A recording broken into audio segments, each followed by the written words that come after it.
Hello and welcome to another Phoenix Partners update. Today, 2nd of December, and it's Friday, casual Friday for us, you can see. We're taking a few minutes to look ahead at the Italian referendum this weekend. And actually we're taking a few questions from you and we'll be addressing those, so thank you for that. First up, this is defined as a constitutional vote, but to what extent are people voting on Renzi? Matteo Renzi, that is. This links to a bit of Italian history in that the government today, as it's structured, is set up to prevent any one party or any one individual having too much control. And the reforms being proposed by Renzi are to change those and actually to reduce the amount of power that the Senate has, to avoid changes in the legislature bouncing back and forth between the two rooms, as they're called in Italy. So it's a very technical vote with real complexity.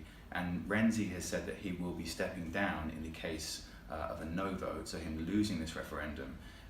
What that means is the combination of those two things mean that for those who are not, let's say, haven't taken the time to understand the complexities of the vote and the technical side of it, in terms of it being constitutional reforms, will almost certainly just be voting on Renzi and be deferring to their kind of traditional political leanings, if you like.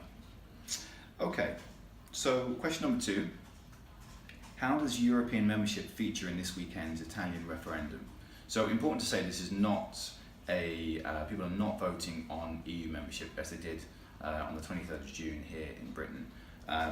This is absolutely a constitutional referendum, so it's to do with changes in the constitution there and reforms being proposed there. But EU vote is relevant because if Renzi loses, there's the Five Star Movement led by Beppe Grillo, is the party that would be expected to take control at the next elections, and they have promised an EU referendum. So a no vote this weekend would see Renzi leave and would see Beppe Grillo come in and potentially or probably have an EU referendum, which could potentially lead to an exit. So that takes us nicely on to the third question, which is, what is the possible fallout in the case of a no vote, and how likely is it?